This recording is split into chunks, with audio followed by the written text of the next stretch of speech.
War is usually imagined as a contest of armies, strategies, and weapons. But in the First World War, the most constant and often most decisive presence was the weather. Long before bullets reached their mark or orders reached the front, rain, snow, fog, wind, and heat had already chosen their positions on the battlefield. The Great War was not only fought in nature, it was fought against nature. The sky became a shifting commander, the earth an unpredictable ally or enemy, the air a silent arbiter of who would advance and who would suffer. This is the story of the war behind the war, the relentless, inescapable battle with weather that shaped every movement, every day, every life. In the warm summer of 1914, men marched through golden fields and sunlit roads, believing the war would be over quickly. The skies were calm, the air crisp, and the breezes gentle. Soldiers took photographs in bright daylight, posing with flowers tucked into their tunics, unaware that the warmth of August would be the last comfort many would feel in years. Farmers paused their harvests to watch regiments pass. Dust rose from the roads in soft clouds. The sun made everything seem possible. Quick victory, quick return, the promise of glory. But weather, indifferent to human plans, was already waiting. Autumn crept in. Rains gathered on distant horizons. As front lines solidified and trenches appeared like scars across Europe, the true war, the long war, began. Summer had been the warm welcome. Fall was the unavoidable truth. When September rains arrived, they did not merely dampen uniforms. They reshaped the war. 1. Trench construction meets weather. Early trenches were shallow, hasty, and optimistic. But rain revealed their flaws immediately. Water collected in every depression, seeped into walls, eroded parapets. Soldiers stood ankle-deep, then knee-deep, then waist-deep in mud, as trenches filled faster than they could be bailed out. Timber, sandbags, pumps, all had to be introduced because water would not relent. Rain forced armies to change architecture. It dictated the depth, width, and structure of trenches. It turned engineering into a daily necessity. 2. Clothing and skin in permanent wetness. Wet wool uniforms became heavy as lead. Boots developed cracks. Skin softened until it tore easily. The smell of damp cloth, wet leather, and sour earth became as familiar as the rattle of rifles. The human body was not meant to stay soaked for weeks. Trench foot, a condition caused by prolonged exposure to cold water, spread rapidly, blackening toes, numbing feet, threatening amputation. 3. Weapons and supplies in the downpour. Rifles clogged with mud. Machine guns jammed, ammunition corroded. Field kitchens struggled to light fires. Medical supplies molded. The rain became an enemy that no army could kill. When September rains arrived, they did not merely dampen uniforms, they reshaped the war. 1. Trench construction meets weather. Early trenches were shallow, hasty, and optimistic, but rain revealed their flaws immediately.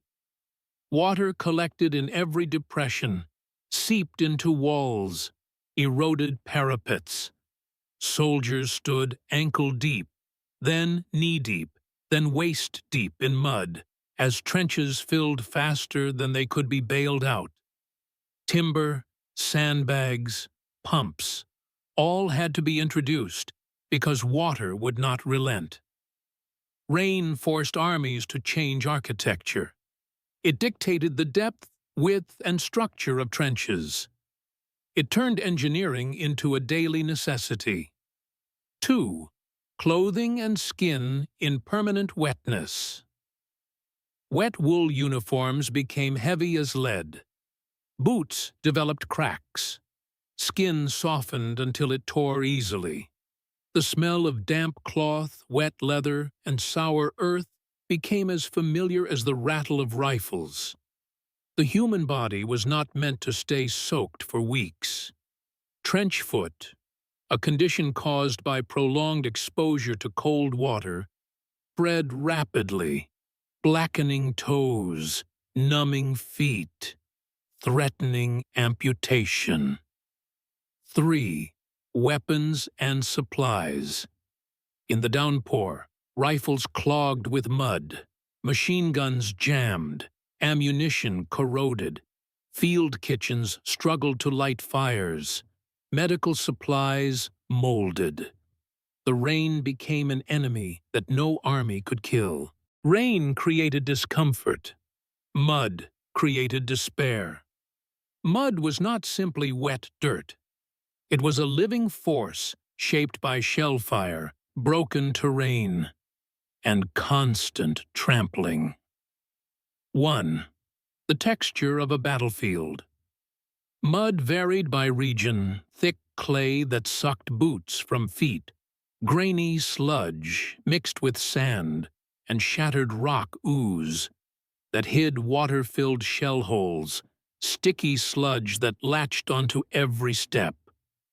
Each type changed how men moved and fought. Mud consumed everything. Wagons sank. Horses collapsed. Stretchers dragged.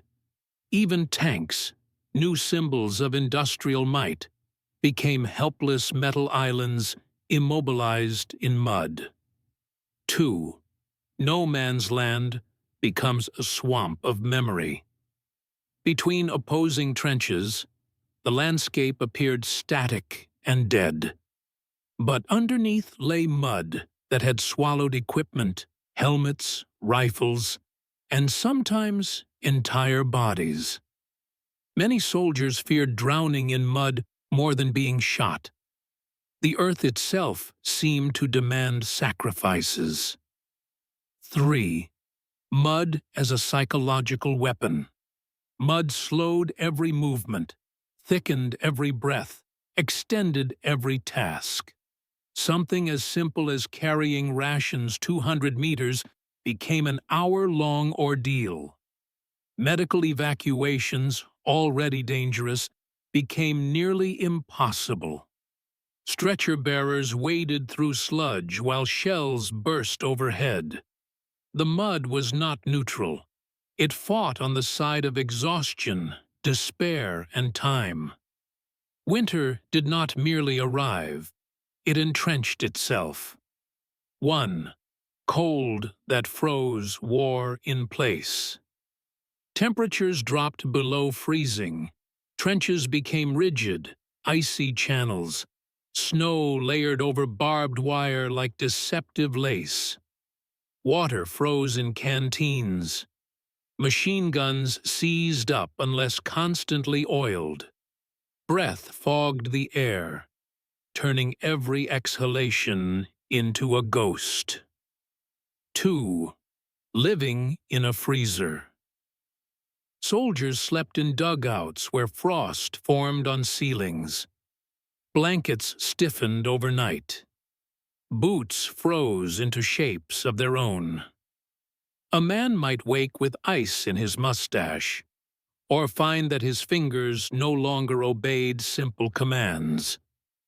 Frostbite claimed toes, fingers, even noses and ears.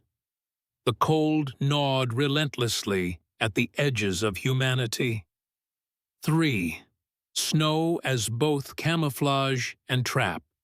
Snow softened the battlefield's harsh outlines, but it also concealed dangers, shell holes, collapsed trenches, bodies. Footprints in snow became messages. Who had moved? Where, how, recently? Snow muffled sound, making night patrols eerily silent, but also treacherous. A false step could mean falling into a frozen crater hidden beneath white stillness. Wind shaped the war subtly but decisively. 1. On the Western Front, wind determined whether soldiers heard approaching enemies, whether sound carried across trenches, whether gas attacks succeeded or failed. Artillery officers learned to read wind like a second language, adjusting trajectories with careful attention to invisible currents. 2. In the Middle Eastern deserts, sandstorms swallowed entire convoys. Wind-driven sand scratched skin raw, blinded riders and filled rifles. Tents flattened. Food and water containers became gritty. Tracks disappeared, erasing paths needed for survival. Wind created disorientation as effectively as any enemy ambush. 3. At sea, naval operations depended on wind conditions for visibility, waves, and speed. Heavy winds could scatter fleets, drown sailors, or capsize small vessels. Wind was a force that respected no uniform or rank. Fog was a paradoxical companion. 1. A cloak for movement.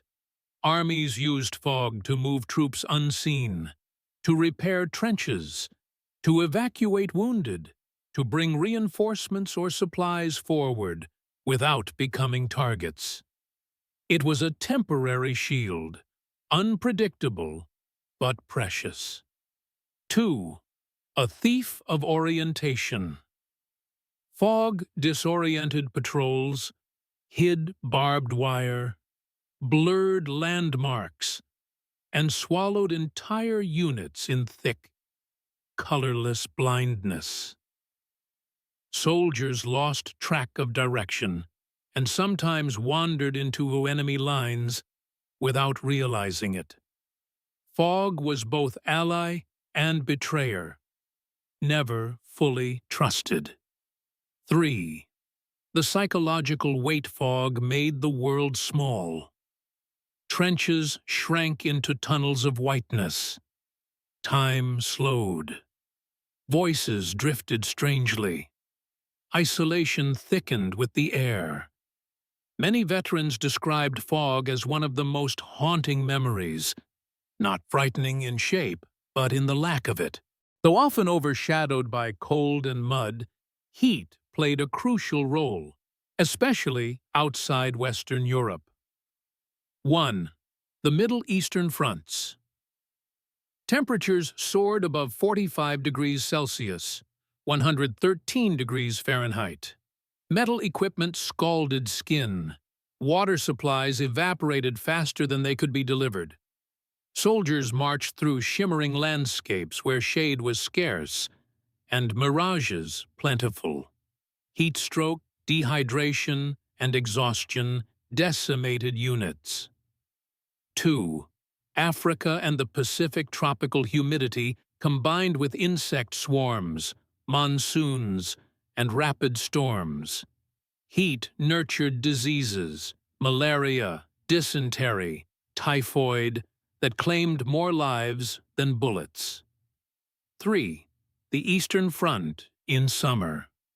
The vast plains baked under the sun, turning supply routes into dust trails. Horses weakened quickly, and men fainted during marches that stretched for miles. Heat dried water sources and turned riverbeds into cracked mosaics. The war expanded and shrank under the sun's command. Commanders quickly learned that the sky's behavior dictated what was possible. 1. Timing offensives. A planned attack could be delayed for days because of rain. A sudden breakthrough could be attempted because fog offered cover. Winter froze the war. Spring thaw churned it into chaos. 2. Weaponizing weather. Some armies released poison gas only when wind direction favored them. Others launched diversionary attacks during storms, knowing enemy artillery struggled in rain. Weather became as tactical as artillery placement. 3. Weather reports as military intelligence observations of clouds, wind speed, pressure, and temperature became military assets. Some armies established weather stations solely to predict gas dispersal patterns or flight conditions for early aircraft. The war elevated meteorology from a civilian science to a battlefield necessity. Weather shaped not only bodies and battles, but minds. 1. The weight of gray skies. Weeks of rain eroded morale. Sunlight became rare. Precious mud, cold, and fog created emotional fatigue, a heaviness that settled into bones. 2. Rare moments of beauty. Soldiers remembered. Frost sparkling on barbed wire at dawn, snow falling gently on a silent front, thunderstorms that washed away the stench of death. Sunsets that painted trenches, gold, warm breezes that carried birdsong. These moments mattered. They reminded men that beyond destruction, nature still held beauty. 3. Weather as memory. Veterans recalled certain battles not by their names but by their weather. The Winter March, the Mud Offensive, the Fog Patrol, the Heat Retreat. Weather became the calendar of trauma and survival. When the armistice took effect on November 11, 1918, the guns fell silent, but the sky continued as before. Rain still fell on empty trenches.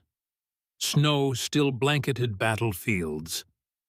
Fog still drifted over fields where names and identities had been lost. Wind still whispered through splintered trees.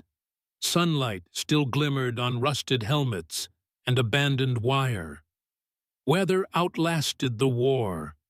It washed away footprints, rusted metal, collapsed trenches, softened scars. Slowly, nature reclaimed the ground armies once bled for. Weather erased traces of conflict, but not its memory. The First World War is often remembered for its technology, strategy, and human cost. But without understanding the role of weather, the full picture remains incomplete. Weather shaped the war by determining movement, influencing battles, deciding survival, limiting machinery, exhausting armies, molding landscapes, guiding strategy, defining morale. It was the one combatant that never slept, never retreated, never negotiated, never held allegiance.